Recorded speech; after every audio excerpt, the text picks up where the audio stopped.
सबसे पहले डायपोल में दो इंपॉर्टेंट टर्म है, एक है एक्सिस, ठीक है। एक्सिस होता है लाइन जो दोनों चार्जेस को कनेक्ट करते हैं, ठीक है। और दूसरा होता है equatorial plane.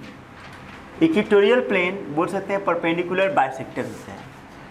Perpendicular bisector is equatorial plane. Equator जानते हो ना,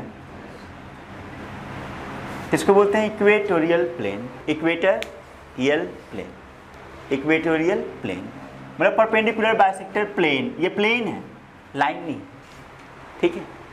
और एक्सिस तो ऑब्वियसली लाइन है, ठीक है। अब हम लोग इलेक्ट्रिक फील्ड कैलकुलेट करेंगे। सबसे पहले इलेक्ट्रिक फील्ड कैलकुलेट करेंगे इक्वेटोरियल प्लेन पे, और फिर इलेक्ट्रिक फील्ड कैलकुलेट करेंगे एक्सिस पे, ठीक है। Electric field due to a dipole, ठीक है। सबसे पहले कहाँ पे? At a point on equatorial plane.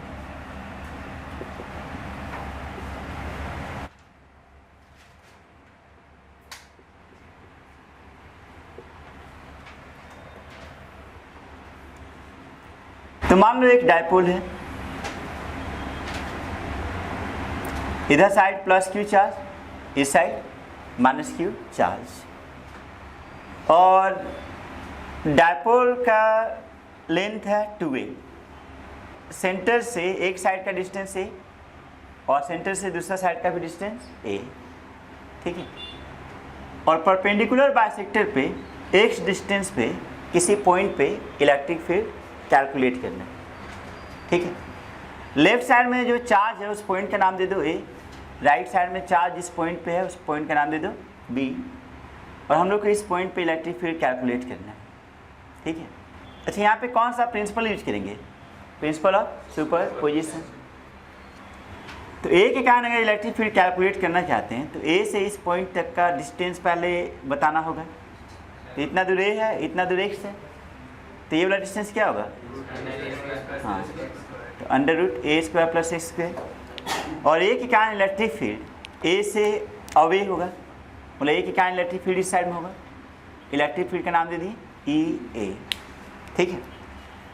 फिर बी के लिए अगर इलेक्ट्रिक फील्ड कैलकुलेट करें तो यहाँ से यहाँ तक डिस्टेंस भी इतना ही होगा, ठीक है। बी पे नेगेटिव चार्ज है, इलेक्ट्रिक फील्ड किस साइड में होगा?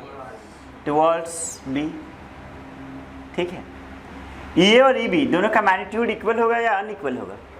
इक्वल होगा। ए और ई बी का मैग्नीट्यूड अगर बताया जाए तो A equal to E B equal to K mod Q upon R square. R क्या है? Under root A square plus A square, उसका होल स्क्वायर कर दें तो क्या मिलेगा? A square plus X square, ठीक है। अब हम लोग को नेट इलेक्ट्रिक फील्ड बताना है तो वेक्टर सम करेंगे। मान लो दिस एंगल इज थीटा, तो बाय सिमेट्री ये एंगल भी क्या होगा? थीटा ही होगा। अब यहाँ पे एक हॉरिजॉन्टल लाइन ड्रॉ करो और एक वर्टिकल लाइन, ठीक है। अगर ये एंगल थीटा है तो ये वाला एंगल भी क्या होगा? थीटा ही होगा। ये है, ये का कंपोनेंट इस साइड में क्या मिलेगा? ई ए कॉस थीटा, और इधर साइड में कंपोनेंट क्या मिलेगा? ई ए साइन थीटा। ई ए का कंपोनेंट ही इधर ई ए कॉस थीटा, इधर ई ए साइन थीटा। एक और चीज, this angle is theta, what is this angle? Theta. E B है इस साइड में, ई बी का इस साइड में कंपोनेंट क्या मिलेगा? ई बी कॉस थीटा, और दूसरा कंपोनेंट डाउनवर्ड डायरेक्शन में, डाउनवर्ड डायरेक्शन में क्या मिलेगा? ई बी साइन थीटा, ठीक है। तो इस साइड में ई बी साइन थीटा। देखो ये sine theta, E B sine theta दोनों क्या होगा? कैंसिल, क्योंकि ये इक्वल टू ई बी है, और ये cos theta E B cos theta add हो जाएगा, ठीक है। तो बोल सकते हैं vertical components of electric field cancel out and horizontal components add up. तो वर्टिकल कंपोनेंट्स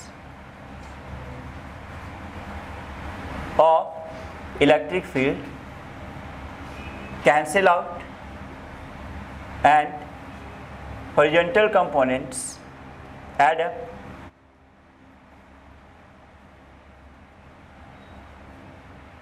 ठीक है। इससे नेट इलेक्ट्रिक फील्ड अगर बताना है तो net electric field E equal to, अच्छा इक्वेटर पे बताना है तो ई क्यू लिख दे रहे हैं, मतलब इलेक्ट्रिक फील्ड एट इक्वेटर या इक्वेटोरियल प्लेन।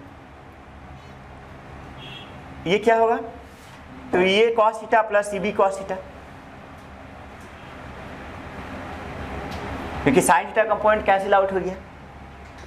इसको बोल सकते हैं 2a कॉस थीटा, क्योंकि ये और ये बराबर है, ठीक है। तो यहाँ से बोल सकते हैं 2a कॉस थीटा, 2 तो 2 है, ये क्या है के क्यू अपॉन ए स्क्वायर प्लस एक्स स्क्वायर, ठीक है। और कॉस थीटा भी बता सकते हैं, देखो इस वाले ट्रायंगल में ये थीटा है, बेस क्या है a और hypotenuse under root A square plus A square, तो कॉस थीटा क्या होगा, base upon hypotenuse a upon under root A square plus X square, ठीक है। इसको कुछ इस तरह से लिख सकते हैं कि k सेपरेट करो, q और 2a को अलग कर दो। q इंटू 2a है क्या, चार्ज इंटू डिस्टेंस, मतलब डायपोल मोमेंट, और डिनोमिनेटर में a square plus A square का पावर 1 और a square plus A square का पावर 1/2, पावर 1 और 1/2 ऐड कर दो, क्या मिलेगा 3/2। तो इससे हम बोल सकते हैं कि इक्वेटोरियल प्लेन पे electric field is kp upon A square plus X square का पावर 3/2, और इसका डायरेक्शन किस साइड में होगा, तो ए से बी की तरफ, तो बोल सकते हैं along AB, इलेक्ट्रिक फील्ड हुआ along AB। एक और चीज़ देखो, डायपोल मोमेंट किसके तरफ होगा, बी से ए की तरफ। डायपोल मोमेंट का डायरेक्शन किधर किधर लेते हैं, नेगेटिव तो पॉजिटिव, तो dipole moment P vector negative से पॉजिटिव है, लेकिन इलेक्ट्रिक फील्ड ए से बी की तरफ है। अगर वेक्टर फॉर्म में इसको लिखना चाहो, ठीक है, तो ई इक्वेटर पे एरो डाल दो, राइट साइड में पी के ऊपर वेक्टर डालो, लेकिन एक चीज़ ध्यान दो, इक्वेटोरियल प्लेन पे जो इलेक्ट्रिक फील्ड है वो राइट साइड में और डायपोल मोमेंट किधर है, लेफ्ट साइड में, तो डायरेक्शन कंसीडर करेंगे तो माइनस लगाना पड़ेगा।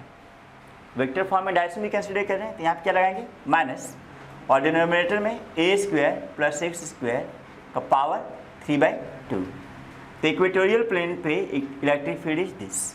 अच्छा, यहाँ पे पी किसके बदले लिखे हैं, क्यू इंटू 2a, तो यहाँ लिख दो because P equal to Q into 2a equal to dipole moment,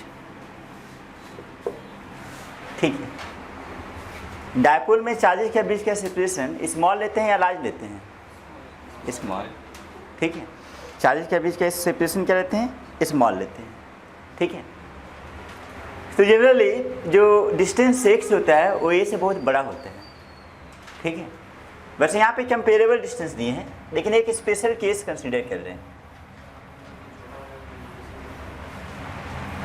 special case ये ले रहे हैं कि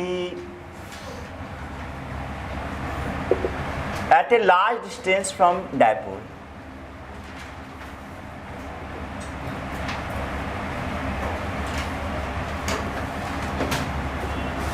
ठीक है।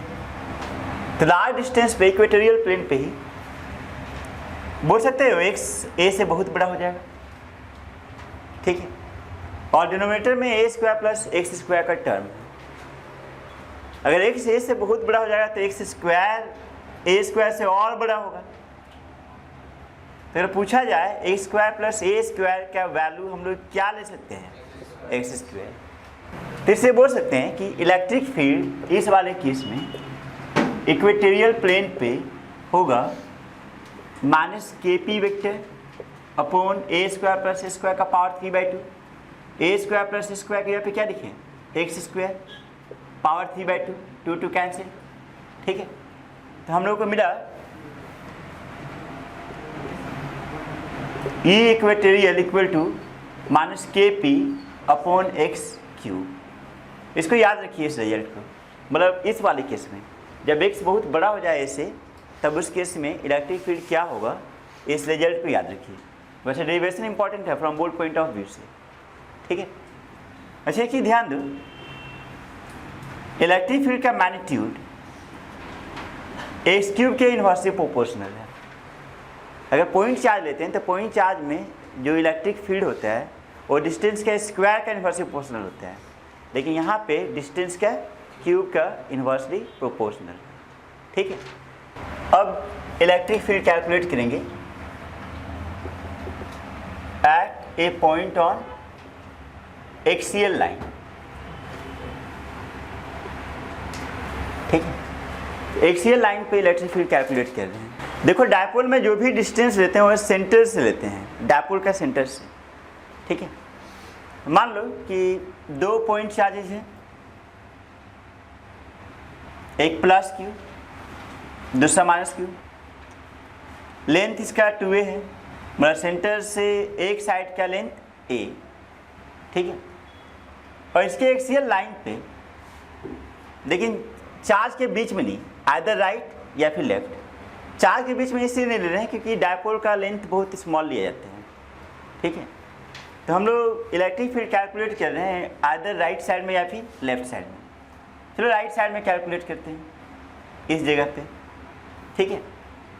मान लो प्लस क्यू पॉइंट ए पे रखा हुआ है, माइनस क्यू पॉइंट बी पे रखा हुआ है, और इस पॉइंट पे इलेक्ट्रिक फील्ड कैलकुलेट करना है, ठीक है। और P तक का डिस्टेंस मान लो x से, डायपोल का सेंटर से, डिस्टेंस कहाँ से दे रहे हैं, डायपोल का सेंटर से, तो डायपोल का सेंटर से P तक का डिस्टेंस x। अगर पॉइंट P पे इलेक्ट्रिक फील्ड कैलकुलेट करना है तो फिर से प्रिंसिपल ऑफ सुपरपोजिशन, A के कारण इलेक्ट्रिक फील्ड P पे किस साइड में होगा, A से अवे, E A राइट हुआ, और B के कारण इलेक्ट्रिक फील्ड किस साइड में होगा, टुवर्ड्स B, ठीक है। ई बी इधर मिला। अब ये और ई बी का मैग्नीट्यूड कैलकुलेट करते हैं।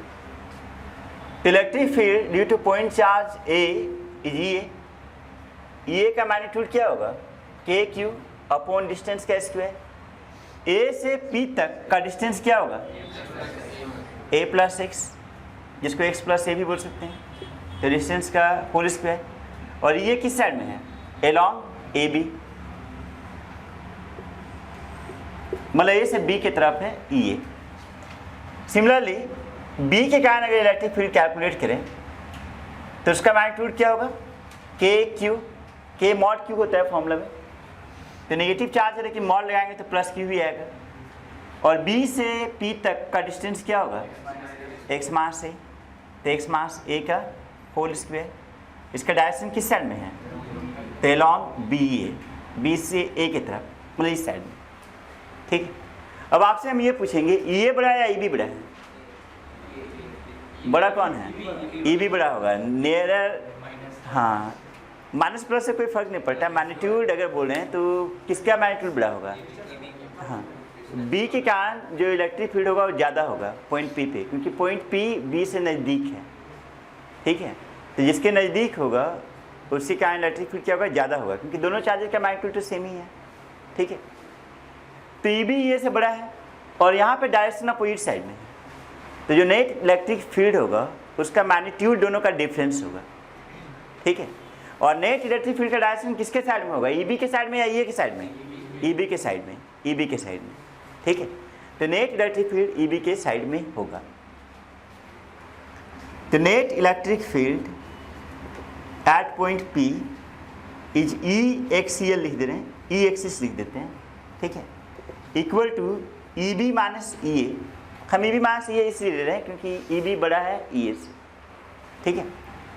तो कुछ इस तरह से लिख सकते हैं, E axis equal to E B है K Q upon X minus A का होल स्क्वायर, और ये है K Q upon X plus A का whole square. K Q common निकालेंगे, ठीक है, कोई दिक्कत, मॉड क्यों लेंगे, नेगेटिव क्यों आएगा, ए बी ए से बड़ा है, ए बी ए से बड़ा है, पता है हमको, ठीक है। अब देखिए के क्यू एलसीएम लो, एक्स माइनस ए का whole square, X plus A का होल स्क्वायर, न्यूमरेटर में एक्स प्लस ए का whole square minus X minus का होल स्क्वायर, ठीक है। इसको हम लिख सकते हैं के क्यू, न्यूमरेटर में बोल सकते हैं ए प्लस बी का होल स्क्वायर है माइनस ए माइनस बी का होल स्क्वायर। वैसे इसको ब्रेक करो, X square plus A square plus 2x minus के अंदर में X square plus A square minus 2x, X square plus A square तो कैंसिल आउट हो जाएगा, प्लस 2x और माइनस माइनस 2ax क्या मिलेगा 4ax, और डिनोमिनेटर में होल स्क्वायर अगर हटा दो तो a plus B into A minus B के फॉर्म में है, मतलब A square minus B square, लेकिन दोनों का स्क्वायर है इसलिए होल स्क्वायर, ठीक है, कोई दिक्कत नहीं। अब हम लोग यहाँ पे डायपोल मोमेंट इंट्रोड्यूस करेंगे। डायपोल मोमेंट क्या होता है q इंटू 2a, तो ऊपर में q इंटू 2a सेपरेट कर दिए, बाकी सबको अलग कर दीजिए, ठीक है। यहाँ ऊपर में 4 था तो 2 2 क्या हो गया 4, और q इंटू 2a अलग इसलिए किए क्योंकि ये डायपोल मोमेंट हो जाए, कुछ किए नहीं बस अरेंज कर दिए, और डिनोमिनेटर में X square minus A square का whole square, q into 2a क्या होगा डायपोल मोमेंट मतलब p, तो 2kpx अपॉन X square minus A square का होल स्क्वायर, डायरेक्शन किस साइड में ई बी की तरफ, ई बी मतलब बी से ए मतलब अलॉन्ग डी ए, ठीक है। अगर इसको वेक्टर फॉर्म में लिखें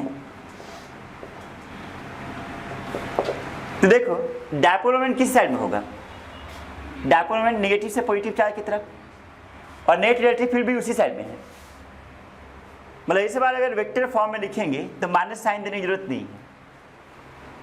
लास्ट वाले केस में माइनस साइन दिए थे क्योंकि इलेक्ट्रिक फील्ड और डायपोल मोमेंट दोनों अपोजिट डायरेक्शन में था, यहाँ दोनों सेम डायरेक्शन में है तो माइनस साइन नहीं देंगे, हम क्या लिखेंगे 2k p वेक्टर x, चलो x पहले लिख देते हैं, तो 2kx p vector upon X square minus A square का होल स्क्वायर। इसका भी स्पेशल केस होगा, स्पेशल केस में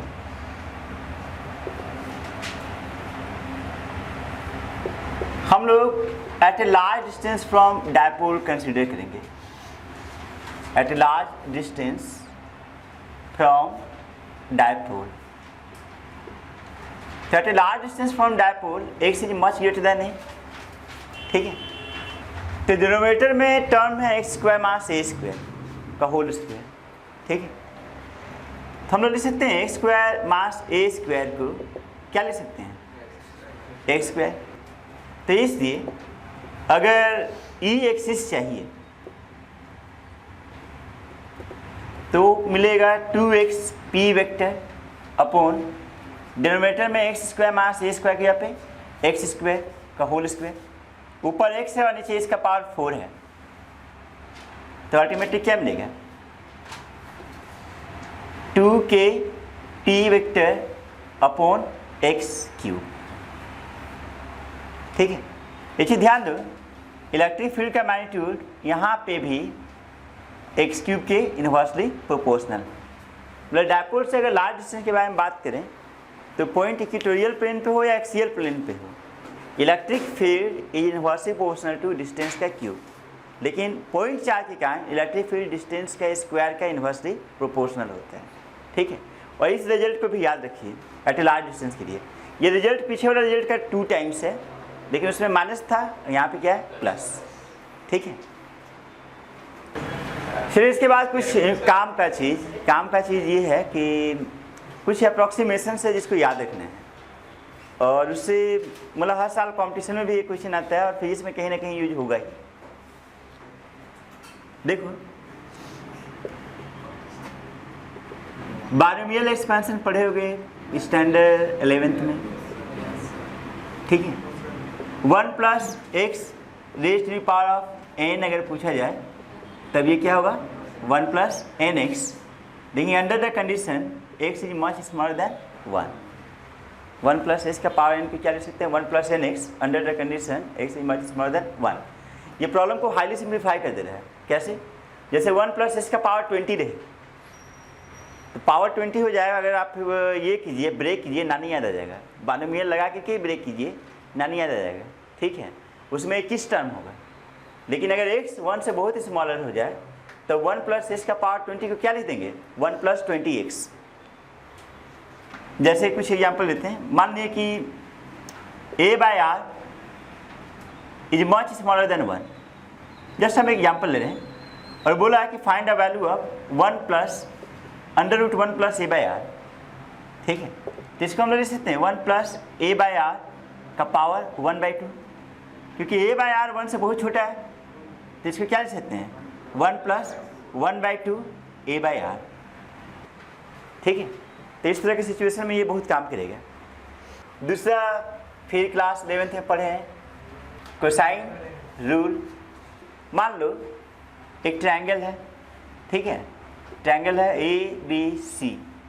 ठीक है, A के सामने कौन सा साइड होता है, स्मॉल ए, B के सामने स्मॉल बी, C के सामने स्मॉल सी। अगर पूछ दे what is cos A, cos A अगर पूछ दे तो फॉर्मूला होता है B² plus C² minus A² upon 2BC। ठीक है, यहाँ देखो जब कॉस ए बोल रहे हैं तो A से लगा हुआ साइड B और C है, तो डिनोमिनेटर में B² प्लस C² है और एक के सामने A है उसमें माइनस है, और डिनोमिनेटर में 2 टाइम्स BC है। BC क्या है, जो एंगल निकाल रहे हैं उससे लगा हुआ साइड का प्रोडक्ट। ठीक है, तो ये भी बहुत काम आएगा और अभी हम लोग इसका यूज़ करेंगे। यूज किस में करेंगे, जब हम लोग कैलकुलेट करेंगे potential due to a dipole. ठीक है, चलो next topic, electric potential due to a dipole. Electric potential due to a dipole. मान लो एक डायपोल है, माइनस क्यू प्लस क्यू। ठीक है, और डायपोल का लेंथ है 2a। ठीक है, डायपोल मोमेंट किस साइड में होगा, नेगेटिव से पॉजिटिव चार्ज। ठीक है, डायपोल के सेंटर से r डिस्टेंस पे कोई पॉइंट P है।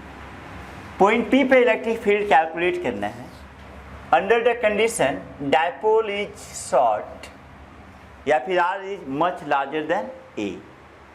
ठीक है, और सेंटर से पॉइंट P तक एक वेक्टर ड्रॉ कर लो। इस वेक्टर का नाम दे दिए r वेक्टर। मैग्नीट्यूड r है लेकिन वेक्टर क्या है, r वेक्टर। r वेक्टर और p वेक्टर के बीच का एंगल मान लो थीटा। ठीक है, तो पोटेंशियल हम लोग को बताना है at point P in terms of dipole moment, r vector and theta. Potential due to point charge क्या होते हैं, KQ upon r। Potential due to a point charge is KQ upon r। ठीक है, लेकिन क्या इस चार्ज से इस पॉइंट P तक का डिस्टेंस पता है, इस चार्ज से इस पॉइंट तक का डिस्टेंस पता है, नहीं। अब ऐसा कि माइनस Q से पॉइंट P तक ज्वाइन कर दी। ठीक है, और मान लो दिस डिस्टेंस इज R1 और प्लस Q से भी P तक ज्वाइन कर दी और मान लो this distance is R2। R1 R2 को इन टर्म्स ऑफ r थीटा लिखना पड़ेगा। ठीक है, वैसे अगर R1 R2 के टर्म में पोटेंशियल पूछा जाए तो पोटेंशियल क्या होगा, तो सुपरपोजिशन प्रिंसिपल से लिख सकते हैं V equal to K minus Q upon R1, मतलब minus KQ upon R1 plus KQ upon R2। KQ upon R होता है ना, तो इससे ऐसा कर रहे हैं। अब यहाँ पे KQ कॉमन निकालनी है। ठीक है, तो बोल सकते हैं 1/R2 माइनस 1/R1। अगर किसी तरह से R2 R1 कैलकुलेट कर लें तो हम लोग भी बता सकते हैं। ठीक है, अब R2 R1 कैलकुलेट करने के लिए पापड़ बेलेंगे। तो यहाँ देखिए मान लो माइनस क्यू पॉइंट ए पे रखा हुआ है, प्लस क्यू बी पे रखा हुआ है, दिस इज पॉइंट पी, और सेंटर ऑफ डायपोल मान लो सी। ठीक है, सबसे पहले R2 कैलकुलेट करने जा रहे हैं। R2 के लिए हम लोग ट्रायंगल कंसीडर करेंगे BCP या ट्रायंगल PCB। ठीक है, तो ट्रायंगल PCB में कोसाइन रूल लगा देते हैं। कोसाइन रूल अगर लगा दें तो cos थीटा इक्वल टू क्या लिखेंगे? थीटा के सामने कौन कौन साइड है? R और A, तो क्या लिखेंगे? R square plus A square, और थीटा का अपोजिट R2, तो minus R2 square upon 2RA। ठीक है, अब हम लोग ऐसा करते हैं कि 2RA इधर लेके चले आए, तो 2RA cos थीटा हुआ। ठीक है, और R2 स्क्वायर निकाल लेते हैं इन terms of RA and theta. तो यहाँ से हम लोग क्या बोल सकते हैं? R2 square equal to R square plus A square minus 2RA cos theta. होगा कि नहीं? ध्यान दो, 2RA cos थीटा हुआ equal to R square plus A square minus R2 square. R2 square इधर लेके जाओ, 2RA cos थीटा इधर लेके आओ, आ जाएगा ये चीज। अब हम लोग को एक चीज पता है कि R is much greater then A, तो R square plus A square को क्या लिख सकते हैं? R स्क्वायर और माइनस 2RA cos थीटा। ठीक है, यहाँ पे हमने क्या यूज किए कि R is much greater then A। ठीक है, तो ये R2 स्क्वायर मिला। हम लोग को V निकालने के लिए 1/R2 चाहिए। ठीक है, ऐसा करो दोनों साइड रेसिप्रोकल लो, तो 1/R2 square is 1/R square minus 2RA cos theta.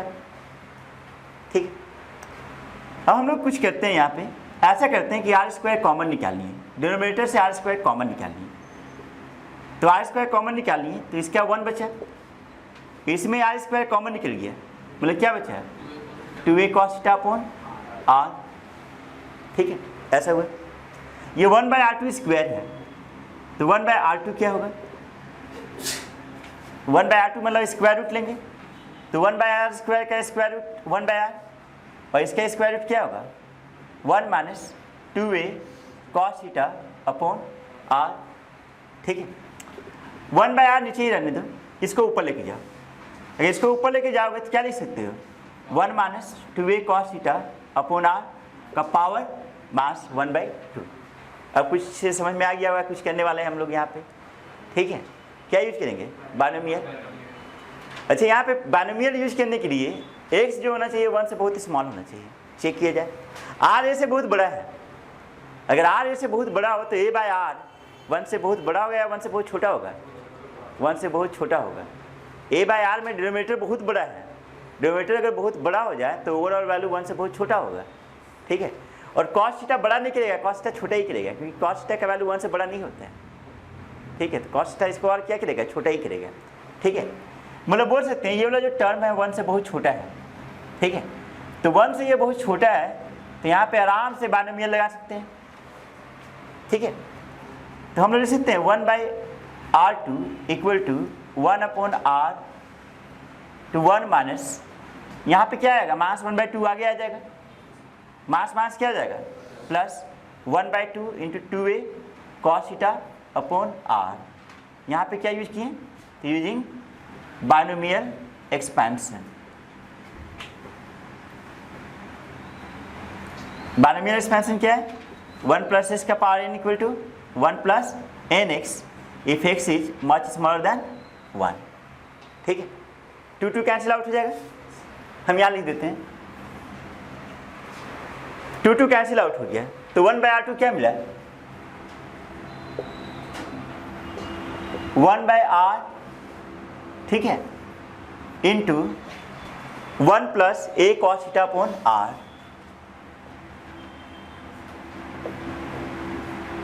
इसका नाम दे दिए इक्वेशन 2। अब हम लोग R1 कैलकुलेट करेंगे। R1 के लिए कौन सा ट्रायंगल लेंगे? ACP बोल सकते हो, ACP। तो ट्रायंगल ACP कंसिडर की। देखो, ट्रायंगल ACP में ये वाला एंगल अगर थीटा है तो ये एंगल कितना होगा? 180 माइनस थीटा। ठीक है। तो हम लोग ऐसा किए कि cos 180 मास थीटा लिए, ठीक है। तो 180 मास थीटा के बगल वाला जो साइड्स होगा कौन कौन होगा, ए और आर, तो ए स्क्वायर प्लस आर स्क्वायर, और इसके सामने R1 तो माइनस R1 स्क्वायर, नीचे में 2 R, ठीक है। लेकिन cos 180 माइनस थीटा होता क्या है, माइनस cos थीटा, तो इस बार यहाँ पे माइनस की जगह पे प्लस हो जाएगा, ठीक है। मतलब cos 180 डिग्री माइनस थीटा, ये माइनस cos थीटा, ठीक है। फिर क्रॉस मल्टीप्लाई कीजिए, फिर इधर उधर कीजिए, इतना आएगा R1 square equal to R square plus A square plus 2RA cos theta. फिर से R ए से बहुत बड़ा है, तो R1 square equal to R square plus 2RA cos theta, ठीक है। अब रेसिप्रोकल लिए, तो 1/R1 square equal to 1/R square plus 2RA cos theta, ठीक है। फिर R स्क्वायर कॉमन निकालिए, ऐसा आ गया, ठीक है। अब फिर ऐसा करते हैं कि स्क्वायर रूट ले लिए, 1/R1 स्क्वायर है तो 1/R1 लाने के लिए क्या करेंगे, स्क्वायर रूट, तो इस साइड में कुछ इस तरह से हो जाएगा, जहाँ भी माइनस है वहाँ प्लस कर दो बस। अच्छा यहाँ पे क्या होगा, आगे -1/2 आ जाएगा, प्लस है तो माइनस हो जाएगा, ठीक है। अल्टीमेटली 1/R1 क्या मिलेगा, वो मिलेगा 1/R, 1 प्लस है तो क्या मिलेगा माइनस, ठीक है, a cos theta upon r, equation 3। अब तो आराम से हम लोग पोटेंशियल बता सकते हैं using equation 1, 2 and 3। v equal to k q 1/R2 minus 1/R1, ठीक है। तो अगर 2 से 3 को माइनस कर दें तो क्या मिलेगा, 2a cos theta by r square, minus करके देख लो, तो k q 2a cos theta upon r square. अब इसको डायपोल मोमेंट के टर्म में लिखेंगे, q इंटू 2a अलग कर दिए, cos theta upon r square, q into 2a होगा क्या, p, तो q इंटू 2a की जगह पे p लिख दिए, तो इससे v इक्वल टू क्या मिला, kp cos theta upon r square, ठीक है। इस रिजल्ट को याद रखिए, ये इंपॉर्टेंट रिजल्ट है, याद रखना है। वैसे एक और चीज, इसको वेक्टर फॉर्म में लिख सकते हैं, a डॉट बी क्या होता है, ए बी कॉस थीटा, ठीक है। ऐसा आप लिख सकते हैं इसको, v equal to K P R cos theta upon R cube, R से ऊपर नीचे मल्टीप्लाई कर दिए, तो K P R cos theta upon R cube लिख दिए, ठीक है। तो लिख सकते हैं K P dot R upon R cube. अगर वेक्टर फॉर्म में लिखना है ज़बरदस्ती तो ऐसे लिख सकते हैं, ठीक है। तो K P dot R upon R cube is potential. यहाँ देखो ये डायपोल है, डायपोल मोमेंट इस साइड में है। अगर कोई पॉइंट इक्वेटोरियल प्लेन में ले लें, इक्वेटोरियल प्लेन में कोई भी पॉइंट ले लिए, ठीक है, तो इसके लिए थीटा एंगल कितना होगा, 90 डिग्री। तो इक्वेटोरियल प्लेन पे स्पेशल केस में हम डिस्कस कर रहे हैं,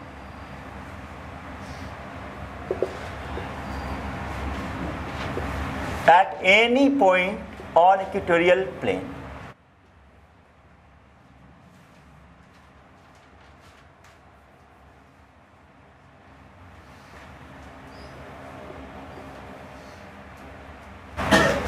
थीटा क्या लेंगे, 90 डिग्री। थीटा अगर 90 डिग्री होगा तो इसलिए अगर हम पूछ दें कि व्हाट इज पोटेंशियल, 0 होगा, क्योंकि cos 90 के वैल्यू क्या होगा, 0, ठीक है। और ये चीज़ हम लोग को पहले से पता है, डायपोल में इक्वेटोरियल प्लेन पे कोई भी पॉइंट कंसिडर करें पोटेंशियल 0 होता है, रीजन। अगर जैसे यहाँ पे एक पॉइंट लो तो इससे अगर r डिस्टेंस पे है तो इससे भी r डिस्टेंस पे होगा, इसके कारण पोटेंशियल होगा मास के क्यू बाय आर, और इसके कारण प्लस के क्यू बाय आर, तो मास के क्यू बाय आर प्लस के क्यू बाय आर का वैल्यू क्या मिलेगा, 0। तो ये पहले से पता है, ठीक है। और ये भी हम लोगों को तो पता है ना कि इक्वेटोरियल प्लेन इज हाँ इक्विपोटेंशियल सरफेस, जिसका पोटेंशियल क्या होता है, 0। तो वही चीज़ फिर से आया यहाँ से, इस रिजल्ट से भी वही चीज़ आया, ठीक है। Number 2, at any point on axial line,